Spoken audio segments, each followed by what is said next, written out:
fire suppression, water supply, EMS command vehicles, and why do these vehicles exist? How do they work together to protect the community? So we can move on. So the purpose of this presentation is really just to touch upon, how these apparatuses support our 5 operational needs. When we're talking about how we protect life and property, maintain coverage during simultaneous emergencies, which is happening more and more. As our call volume continues to rise, it's just inevitable that we're going to have simultaneous calls, and many this week alone, especially during the weather event that we had. How are we ensure the water supplies are established in areas with no hydrants? How we're going to preserve local protection while we send resources on mutual aid, and then providing supervisory command and safety oversight on incidents. So the theme is going to be simple. The fleet is built around reliability, redundancy, and readiness, and not extras. So fire suppression, we can go right by that. So the first truck that we'll touch upon under fire suppression is going to be engine 61, which is our brush truck. As you see, it says wildland and off-road fire suppression.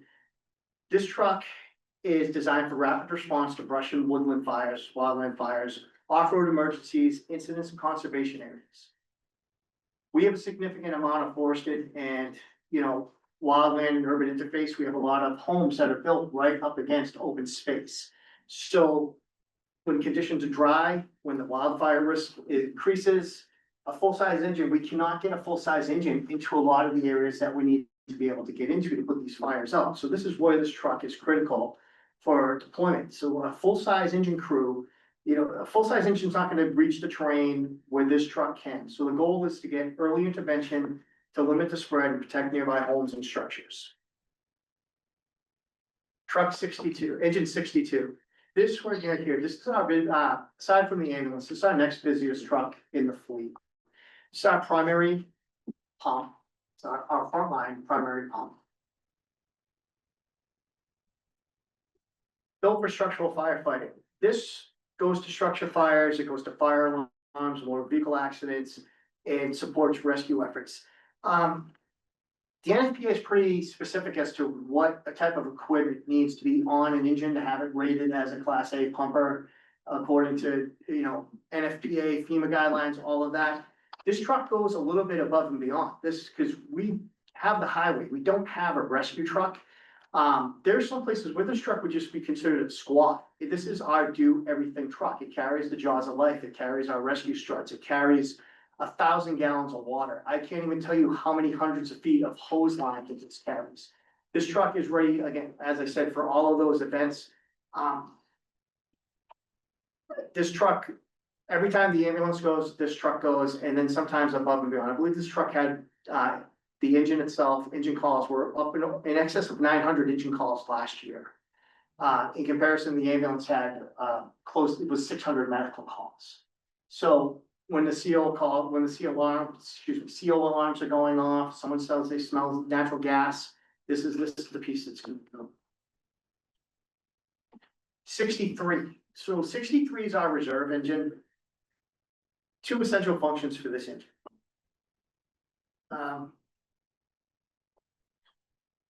Continuity and reliability. 62 is always running. This is a working piece of equipment. It is bound to break. We're bound to have mechanical problems. Same with 64 when I speak of that.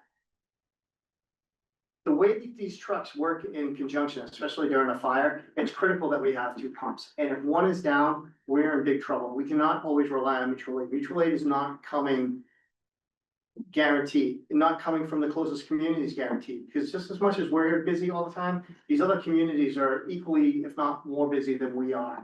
And sometimes the mutual aid is coming from that much further, which is going to significantly impact the way that we're going to operate on a fire scene. So to have these pieces available, to have it for our call people to come in, for our per diems, for our full timers that would come back on call back, we need to have a reserve engine. And again, it's not just for when we have mechanical issues, it's also for when we have large events where we need multiple pieces of apparatus and the tools and the equipment on scene.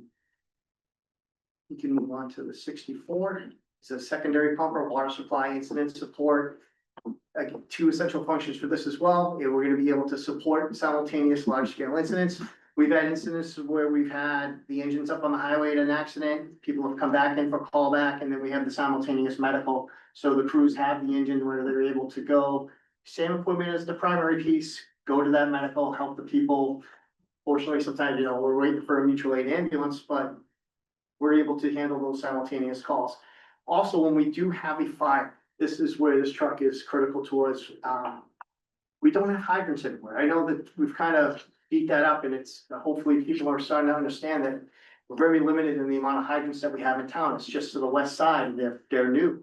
So when we have fire, 62 is going to the house, 62 is going to the fire. 64 is not going to the fire. 64 is going to go find that water source. It's gonna go find the cistern, it's gonna go find the fire pond, and it's gonna establish a water supply. They're gonna hook up to it, they're gonna create a draft, they're gonna start drawing that water somewhere between 1,000 to 2,000 gallons per minute through the hard suction hose into the engine, and then they're gonna be able to prepare to either supply hose lines back to 62, so 62 never runs out of water, or they're gonna fill the tankers, and then the tankers are gonna drive to the fire scene, dump their water in a tank. 62 would then either draw from that or a truck at the top of whatever, the end of the road, or maybe 62 is able to siphon it itself. It's very difficult when we get into this because trucks need room to turn around and keep moving, to keep going back to get the water and come back. So we can't create a bottleneck. So sometimes the pool will have to be a little bit further away from the fire, and another truck will be there sending the water down to the initial attack pump. So 64 will be getting that water. 64 will either be sending it down hose lines to the trucks, or it'll be sending it into the tankers and getting it down to the fire scene. So again, this truck is vital in the efforts of handling large scale incidents, big fires, brush fires, whatever type of fire we're having. If we need to have a water supply and we're gonna be there for a while, this truck is gonna have to find that pond, that cistern, and be ready to operate. This is just a little bit about, I've already touched upon this somewhat, about drafting and starting the operation using the hard suction. All our trucks are rated for 1,500 gallons per minute. So. Next slide. Go ahead, you can go ahead right to the next thing. Just a few pictures of what this entails. Those are really large lines. And like I said, when we're siphoning, when we're drawing water from that source and up and in, we're drawing somewhere along the lines of anywhere between 1,000 to 2,000 gallons per minute. And when you multiply that by 8.3 pounds per gallon, those get heavy and they're difficult to move. So this is not a single person operation. Sometimes this is very labor and personnel dependent to get this done. So top picture is the crews, not our crews, but examples of crews drafted from a pond. The bottom to the right, that's a picture, that's what a dry hydrant would look like. The piping is coming up, hopefully at street level, down in the ground and off into the pond so that we can just draw from there. Somewhat a little bit easier. Sometimes that's a pond, sometimes that's a cistern. Go right over. It's just an example of people trying to move those lines. It's super heavy. And it can be difficult to get them situated in the perfect way, because if we get them too close to the bottom, we're in big trouble, because as much as it's pulling water, it's pulling everything else. And then we do have strainers on it. These strainers, they're not super fine. So the trucks have a tendency, they can draw in grass, they can draw in mud, they can draw in, it gets caught up and it clogs the pump. And then it's trying to get all that water out of that hose, get it all apart, clean it out quick, reconnect it quick, trying to get that draft quick so that we're not interrupting the water supply. If we lose water, we're in big trouble. As much as the water is gonna put the fire out, the water is what's gonna keep us alive as well. That's the barrier between us and the fire. So like, running out of water is, it's not a good situation for our people if that were to happen. Not an option. No, it is definitely not an option. Just, to be honest, as you get more into the career, you've been at the end of a hose line and you've had that hose line go dead, you realize how just unacceptable it is. If you've seen people come out of, coming out of a fire fairly hot, I mean, heated, you're coming out and you're looking for that person who ran out of the water. They're putting your life on the line, so. So again, just to reinforce this, engine 64 is vital for our water supply. That secondary pump is just to be able to handle simultaneous calls, to be able to establish that water supply, to make sure that our people are not running out of water, that we have the high volume of water that we need to put some of these fires out. We need to have that pump and we need to have it in the bay, ready to go. We'll move on to some of our water supply apparatus. Again, no hydrants, so tanker 67, that truck has 3,000 gallons of water. There are no hydrants on the highway. Zero hydrants, there are no fire ponds, there are no cisterns on the highway. Just a few months ago, we had a tractor trailer truck on fire up on the highway. And we need to rely on the tankers. We have to have the 1,000 gallons that's in the engine, but then we also need the tanker to come up and sort of nurse that truck to make sure that it doesn't run out of water and that we can keep fighting that fire. And if we're dealing with fires that are heavy fire load, hazardous materials, things of that nature, like we cannot not have water. So 67, until that water supply is established by 64, 67 is a huge part of our operation. It's a big part of our team. We need to rely on that truck getting there, giving us that water to make sure we haven't run out, while we're relying on usually callback firefighters to come get 64. So we are not staffed in a way that we can get that truck to the scene immediately. So we're relying on the callback firefighters, which sometimes can be upwards of 15, 20, sometimes 25, 30 minutes before they get back to get that truck, get to the water supply, establish it. So we're doing everything we can to make sure that we don't run out of water by having 67 on scene and supplying us. And then with the droughts, I know we've spoke about it before, and the risk of the wildland fires and the drought conditions that we've been in. 67 has been called on multiple times now for task forces to go out of town. And it's not just for major brush fires. I know that we've had the brush fire last Easter where 67 was utilized over in Acton. And then we had over the summer, we had another pretty significant weekend event in Littleton where, again, no hydrants nearby, and we had to send 67 over to Littleton for almost the entire weekend of shuttling water for them so they could put a fire out. The issue is that when that 3,000 gallons of water is in Littleton, it is not in Boxborough. And that's a big problem for us. Not having that 3,000 gallons available is an issue. So prior to my arrival, the town in its wisdom went to the town meeting and they approved, and we can move on to the next one, a second tank. This is huge for us. With the amount of times that the tanker does go out of town, that it does go help other communities, it is really important that we maintain that 3,000 gallons of water in town ready for us. If we are in drought conditions, if we're in wildfire conditions, just because someone else is having one doesn't mean that we're not going to. When those conditions are the way they are, these fires can pop up anytime, any place, that we need to maintain our readiness. So the hose wagon, which used to be hose wagon 65, that is going away. That hose it's nice to have the hose, but the tankers have that amount of hose on it. They have roughly 1,000 feet of hose on them now. Both of them will. The engines have 1,000 feet of 4-inch hose on them, 1,000 gallons per minute per 4-inch hose. So we can supply this, we can put the supply lines out with the apparatus we have, where we shouldn't have to rely on the hose truck any longer, where it's more important that we just have that 3,000 gallons of water on the ready for us to use in the event that we have that type of event. Yes, Larry? So 67 and 65 are similar. Yes, They hold 3,000 gallons. Do they stay full? You keep them full? we do. We do. And you said that they put out 1,000 gallons a minute? No, so the pumps on the truck are rated for 1,500 gallons per minute. So as long as we have that supply of water going into the truck, we can, with our hose lines, and there's so much hydraulics involved with this, with friction loss and length of hose and, turbulent flow through the hose.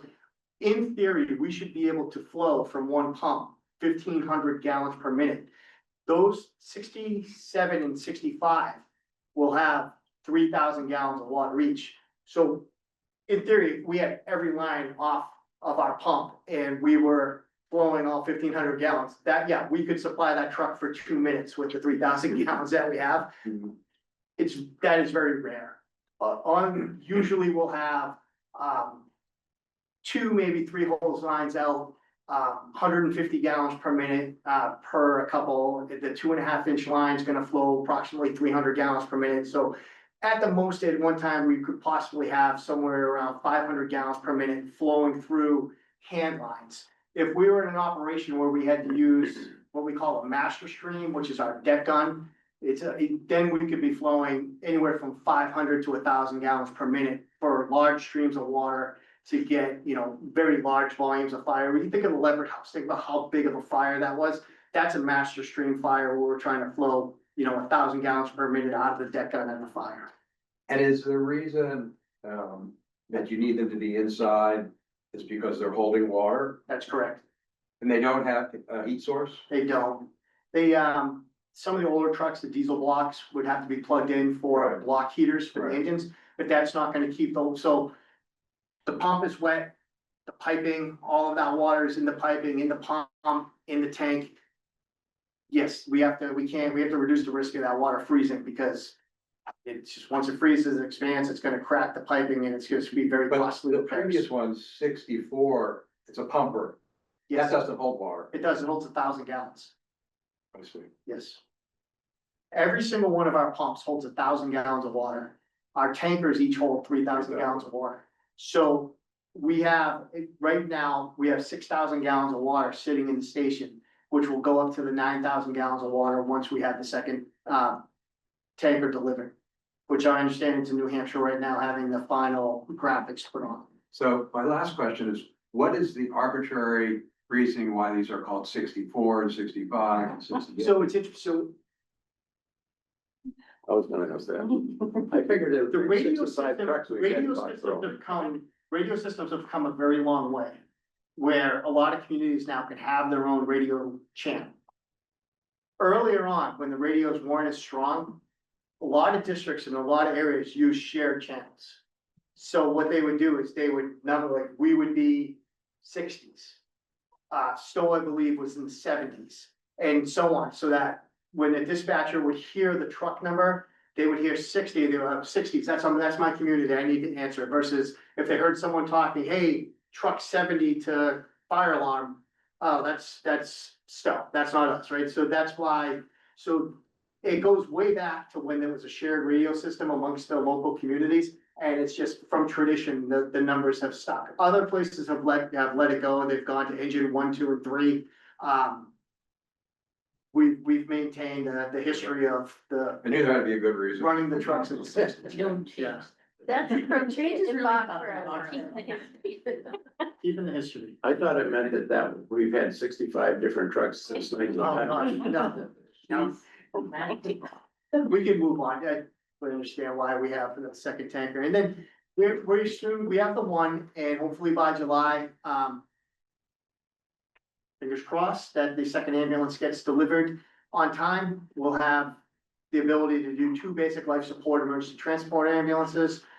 Happy to say that we just finished the renewal process on the ambulance license this past week. Got a phone call today telling me that we're good to go, so we're licensed for another couple of years.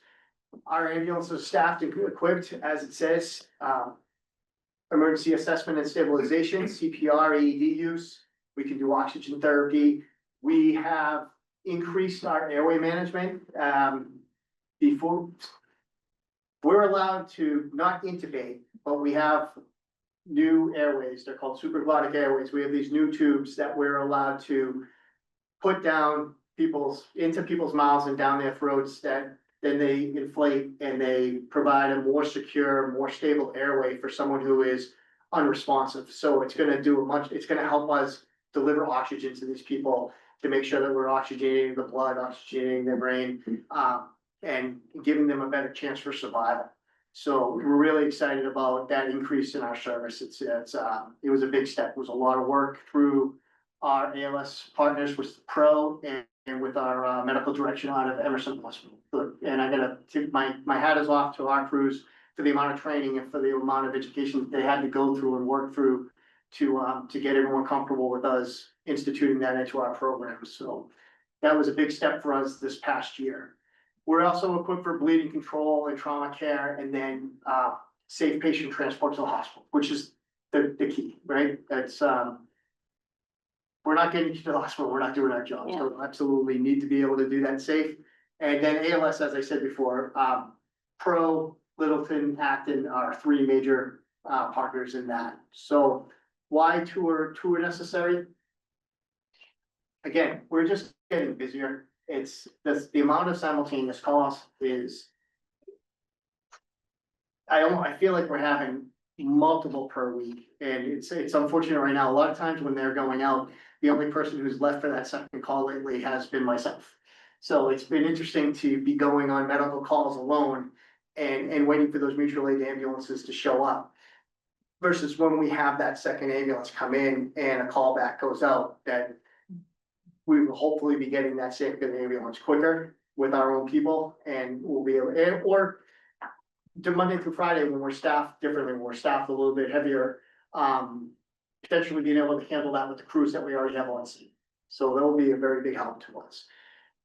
And then, again, just, we wanna have a system that's reliable and that we have patient care continuity. Everyone's trained the same per se. There's some places has to have different ways of doing things, and it's, when we're working with our own people, we have that, we're just familiar with each other. We know how each other work, and we can make sure that the patient pass-offs are smooth, that we're all speaking the same language, that we're trusting each other's vital signs, and that we're moving the people to care, you know, quickly, efficiently, safely, hoping for the best possible results. Chief, and the ambulances have to be inside, why?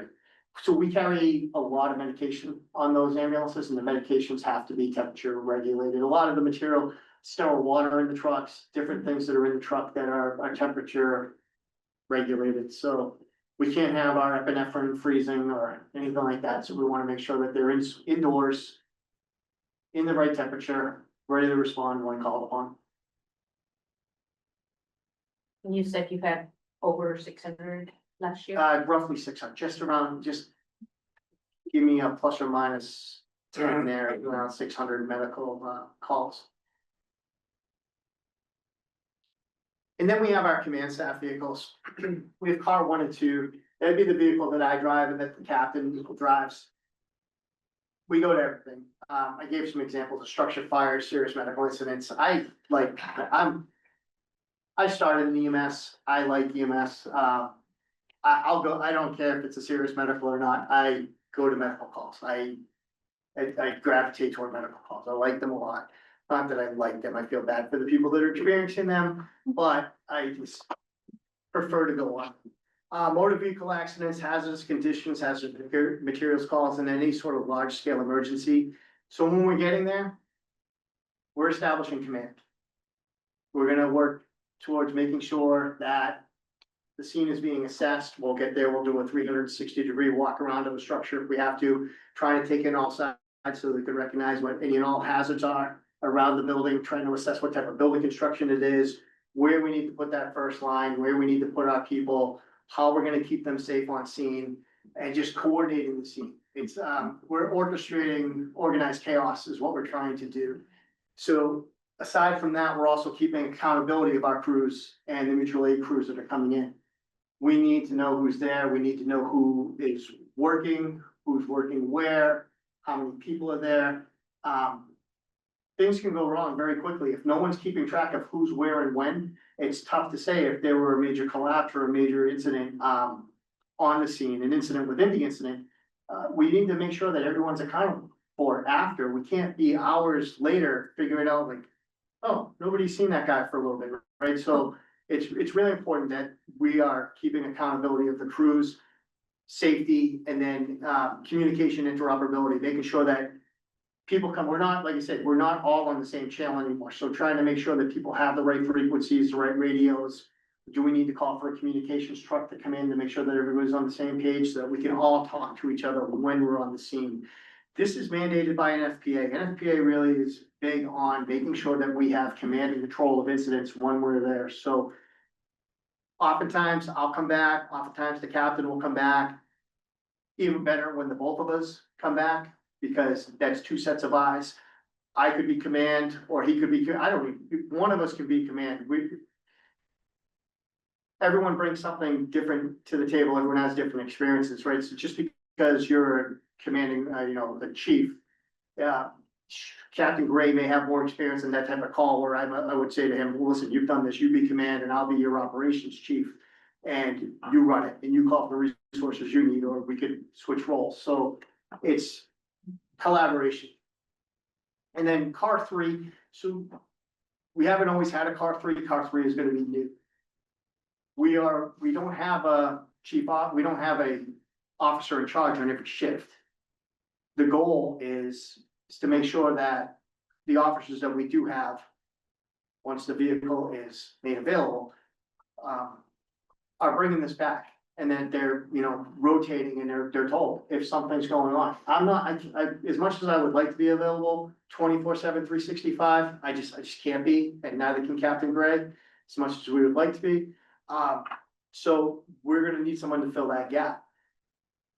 If we are both available and that person has the vehicle and they can come back, all the better if we could have one more person, because now we have an incident commander, an operations section chief, and then we have a dedicated safety officer. And we can maintain that level of command and control that we need to when we're on the scene. So that is the purpose of car 3. And car 3 is strictly to try to get more supervisory staff back to major emergencies when we have them. And this, I'll just quickly go over how we all kind of work together. I think hit from it just as kind of recap. So 62 will be the initial fire attack in a rescue truck. 64 is gonna go to a drafting and fire pond. 67 usually travels when we have the personnel. 67 is gonna travel with 62, and it's gonna be that initial water supply, then 64 will establish it. 65 will be available, can stay in town, and it's available if needed during a major emergency, or it's here if 67 is on mutual aid or vice versa. The ambulance is our medical support at BLS level. Car 1 and 2 will be incident command. Car 3 can be our safety officer or additional supervisory role. And then 63, if we're in the middle of a call, we don't need any more pieces, but we have people back at the station, we can staff 63 with those personnel. And just because we have a fire going on doesn't mean that someone across town is not gonna have another medical emergency. So we can staff 63 and we can have them available to respond to the next call if need be. Again, it goes back to what we're trying to accomplish. We would like to have continuous fire protection, a sustained water supply in all areas of town. It is difficult, establishing these supplies through the ponds and cisterns is quite the feat. A reliable BLS emergency transport system, appropriate supervisory oversight, and then just maintain local protection even during, regional mutual aid. When we send a piece out, we want to make sure that we still have what we need here in town to handle Montrose emergencies.